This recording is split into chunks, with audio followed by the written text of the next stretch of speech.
भगवान ऐसे थोड़ी है, सच्चिदानंद है। राम सच्चिदानंद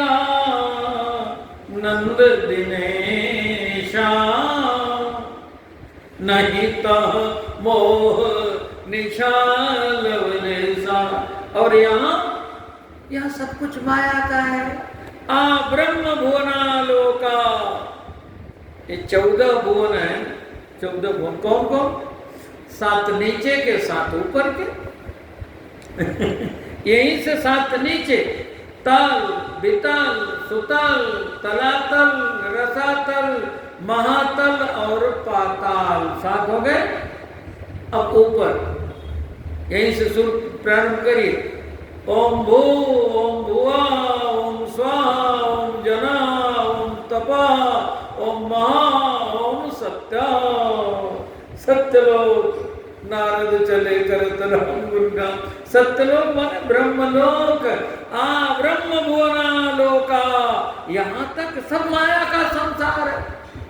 मामा माया संभव संसारा, जीव चराचर विविध प्रकार।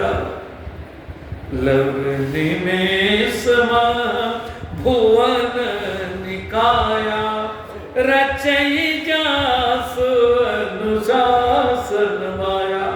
अरे जिसकी दृष्टि ही सृष्टि है, जिसका अवलोकन ही पालन है, जिसका नेत्रोन्मीलन ही प्रलय है, उसे आना है यहाँ पृथ्वी पर। तो भगवान ने अपने बैकुंठ धाम से, अपने बैकुंठ धाम से अपना जो निवास स्थान है, मूल मणिमंडप स्थान जिसका नाम है अयोध्या, उसे इस पृथ्वी पर उतारा। इस पृथ्वी पर उतारा। यही प्रमाण हमारे गुरुदेव भगवान ने दिया था। अयोध्या दिव्य है, राम जी दिव्य है तो अयोध्या भी दिव्य है। अष्ट चक्रानवद्वारा देवानां पूरयोध्या, या चक्रो परिराजते। इस पृथ्वी पर पहले सुदर्शन चक्र को उतारा, सरजू के किनारे उतारा। अब सरजू जी कौन है? रहस्य की बात बता देता हूं। सरजू जी, आजकल सरजू जी को घाघरा कहते हैं। घाघरा नाम, अयोध्या जी के आसपास तो सरजू जी, लेकिन भूगोल में नाम है घाघरा। बड़ी विडंबना है। अच्छा, सरजू नाम क्यों है? ब्रह्म सरात प्रवृत्ता सरजू, ब्रह्म सर से निकली है इसलिए नाम है सरजू। कैलाश मानसरोवर, अभी कैलाश मानसरोवर क्या है वो भी बता देता हूं। सबसे पहले भगवान ने अपने अंश विष्णु भगवान को जब प्रकट किया, उनकी नाभि से कमल निकला और ब्रह्मा जी की सृष्टि हुई। सबसे पहले ब्रह्मा जी, और ब्रह्मा जी से रुद्र की सृष्टि हुई। ये क्रम है। तो जब पहली बार ब्रह्मा जी को भगवान ने देखा ब्रह्मा जी को देखा तो भगवान के मन में वात्सल्य भाव जागा। भगवान को वत्सल कहते हैं ना, वत्सल। वत्सल आप लोग समझते हैं? गऊ को वत्सला कहते हैं। वत्स, गऊ के बछड़े को वत्स कहते हैं। और बछड़े से गऊ जो प्रेम करती है उस भाव को वत्सल कहते हैं। वत्सम लातीति वत्सला। आपने देखा होगा बछड़े बछड़ी को जो गौ माता जन्म देती हैं तो पास में किसी को जाने नहीं देती, पास में जाओ तो सींग चलाती, जीभ से चाट चाट करके अपने बछड़े को गौ माता स्वच्छ बना देती। तो गौ को कहते वत्सला। और ये गुण किसका है? भगवान का गुण है। अपने भक्तों से, अपने बच्चों से भगवान जो प्रेम करते हैं, तो इसलिए भगवान का नाम है भक्त वत्सल। भक्तेभ्यो आश्रित जन, आश्रित जन, भक्त जन, गुण दोष भोक्तृत्व वत्सलत्व, ये भगवान का गुण है। गौ माता बछड़े के दोष को नहीं देखती। जब बछड़ा जन्म लेता है तो गंदगी से लिपटा होता है, तो गौ माता उस गंदगी से घृणा नहीं करती। वो जानती है कि गंदगी जो इसमें है वो मेरे पेट की ही गंदगी है। तो इसे भगवान जानते हैं जो मेरा प्यारा है, इसमें जो दोष हैं, काम क्रोध लोभ मोह मद मत्सर, ये हमारे माया के दोष हैं।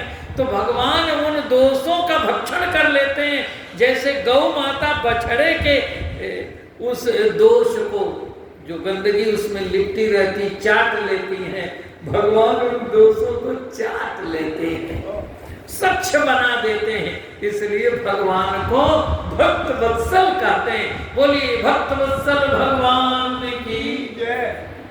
आश्रित जन गुण दोष भोक्तृत्व वत्सलत्वम।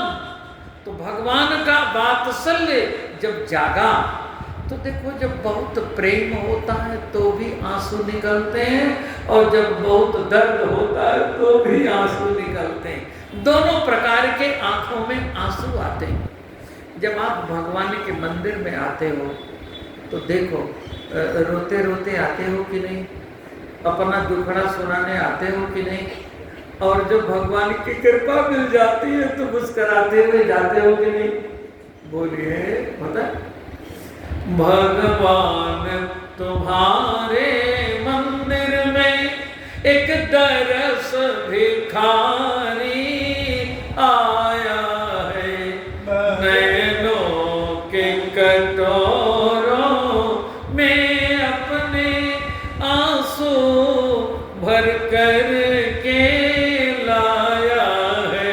सभी बोलो भगवान तुम्हारे मंदिर में एक दरस भिखारी आया है, भगवान तुम्हारे मंदिर में एक दरस भिखारी आया है, नयनों के कटोरों में अपने आंसू भर कर के लाया है, नयनों के कटोरों में अपने आंसू भर कर के लाया। बोलिए कि आंसू की कथा तो कौन नहीं जानता। दुख के भी आंसू होते हैं, सुख के भी आंसू होते हैं। तो प्रथम बार भगवान की आंखों में वात्सल्य गुण के कारण प्रेम के आंसू भर गए और वो आंसू छलक पड़े। तो ब्रह्मा जी ने पहली बार अपने मन से एक सरोवर का निर्माण कर दिया, उसमें उस जल को रोक लिया, उसी का नाम पड़ गया मान सरोवर। मन से निर्मित सरोवर है, और वो जल बढ़ता गया, जल बढ़ता गया, और जब सरोवर भर जाता है तो जल बाहर निकलने लगता है कि नहीं निकलने लगता? तो वो मान सरोवर का जल बह चला, तो ब्रह्म सर से बहने के कारण नाम पड़ा ब्रह्म सरात प्रवृत्ता सरजू। सरजू सगुणः पुमान, सबसे पहली जल की सृष्टि अब आदौ ससर्ज भगवान के द्वारा हुई। सबसे पहली जल की सृष्टि, सबसे पहली नदी का नाम सरजू जी है, उसके बाद दूसरी नदी का नाम यमुना जी है, और तीसरी नदी का नाम गंगा जी है। अच्छा, आप देखते हैं गंगा जी में सफाई के लिए, स्वच्छता के लिए कितना प्रयास किया गया, करोड़ों करोड़ों रुपए हमारे काशी जी में ही बह गए सफाई के नाम पर, हम जानते हैं, आप लोग भी जानते हैं। लेकिन कभी किसी ने सुना है कि सरजू जी के जल की सफाई हुई? सरजू जी का जल कभी गंदा हुआ ही नहीं। ये प्रत्यक्ष प्रमाण है। आज भी उस सरजू जी के तट पर भगवान ने अपने सुदर्शन चक्र को उतारा और अपने उस मणिमंडप स्थान को, जो भगवान का निवास स्थान है वैकुंठ धाम में, उस साकेत को धरती पर उतारा, जिसका नाम अयोध्या है। अष्ट चक्रा नवद्वारा देवानाम पूर अयोध्या। और भगवान ने कहा था महाराज मन को, अब तुम मम अनुशासन मानी, बसौ जाय सुरपति रजधानी। तह कर भोग विशाल तात गए, कछुकाल पुनि होई हऊ अवध भुआल। तब मैं हो बस तुम्हार सुत। अब भगवान अयोध्या में आने वाले